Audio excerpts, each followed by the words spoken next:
जय श्री श्याम दोस्तों, आस्तिक कहानियों में आपका स्वागत है। कार्तिक मास महात्म, पहला अध्याय। मैं सिमरू माता शारदा, बैठे जिह्वा आए, कार्तिक मास की कथा लिखे कमल हर्षाए। नैमिषारण्य तीर्थ में सूत जी ने 88,000 सनकादिक ऋषियों से कहा, अब मैं आपको कार्तिक मास की कथा विस्तार पूर्वक सुनाता हूँ, जिसका श्रवण करने से मनुष्य के सभी पाप नष्ट हो जाते हैं और अंत में बैकुंठ धाम की प्राप्ति होती है। सूत जी ने कहा, श्री कृष्ण जी से अनुमति लेकर देवर्षि नारद के चले जाने के बाद सत्यभामा प्रसन्न होकर भगवान कृष्ण से बोली, हे प्रभु, मैं धन्य हुई, मेरा जन्म सफल हुआ। मुझ जैसी त्रिलोक्य सुंदरी के जन्मदाता भी धन्य है, जो आपकी 16,000 स्त्रियों के बीच में आपकी परम प्यारी पत्नी बनी। मैंने आपके साथ नारद जी को वह कल्प वृक्ष आदि पुरुष विधि पूर्वक दान में दिया, परंतु वही कल्प वृक्ष मेरे घर लहराया करता है। यह बात मृत्युलोक में किसी स्त्री को ज्ञात नहीं है। हे त्रिलोकीनाथ, मैं आपसे कुछ पूछने की इच्छुक हूँ। आप मुझे कृपया कार्तिक मातम की कथा विस्तार पूर्वक सुनाइए, जिसको सुनकर मेरा हित हो और जिसके करने से कल्प पर्यंत आप मुझसे विमुख न हो। सूत जी आगे बोले, सत्यभामा के ऐसे वचन सुनकर श्री कृष्ण ने हंसते हुए सत्यभामा का हाथ पकड़ा और अपने सेवकों को वहीं रुकने के लिए कहकर विलास युक्त अपनी पत्नी को कल्पवृक्ष के नीचे ले गए और फिर हंसकर बोले, हे प्रिय, 16,000 रानियों में से तुम मुझे प्राणों से समान प्यारी हो। तुम्हारे लिए मैंने इंद्र एवं देवताओं से विरोध किया था। हे कांते, जो बात तुमने मुझसे पूछी है उसे सुनो। एक दिन मैंने तुम्हारी इच्छा पूर्ति के लिए गरुड़ पर सवार होकर इंद्रलोक जाकर कल्प वृक्ष मांगा।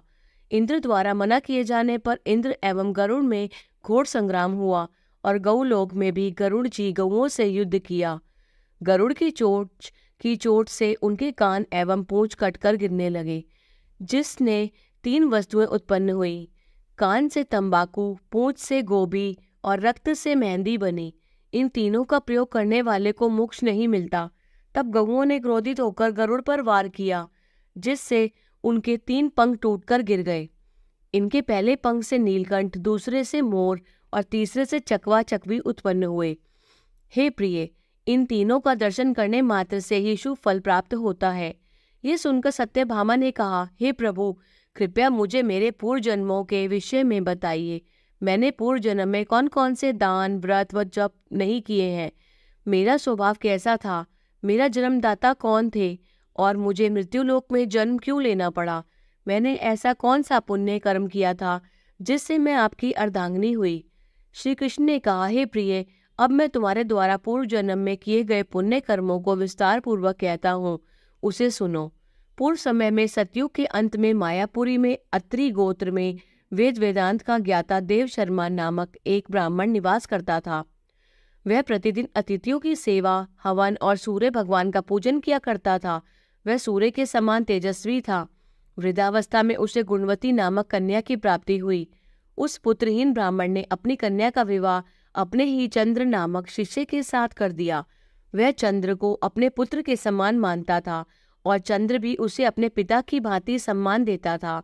एक दिन वे दोनों कुश व समीधा लेने के लिए जंगल में गए। जब वे हिमालय की तलहटी में भ्रमण कर रहे थे, तब उन्हें एक राक्षस आता हुआ दिखाई दिया।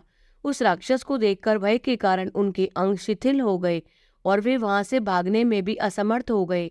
तब उस काल के समान राक्षस ने उन दोनों को मार डाला। चूंकि वे धर्मात्मा थे, इसलिए मेरे पार्षद उन्हें मेरे बैकुंठ धाम में मेरे पास ले आए। उन दोनों द्वारा आजीवन सूर्य भगवान की पूजा किए जाने के कारण मैं दोनों पर अति प्रसन्न हुआ।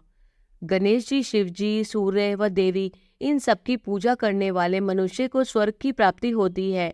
मैं एक होता हुआ भी काल और कर्मों के भेद से 5 प्रकार का होता हूँ।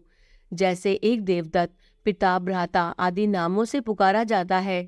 जब वे दोनों विमान पर आरूढ़ होकर सूर्य के समान तेजस्वी रूपवान चंदन की माला धारण किए हुए मेरे भवन में आए, तो वे दिव्य भोगों को भोगने लगे।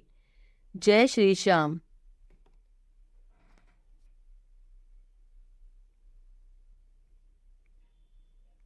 पहला अध्याय संपूर्ण।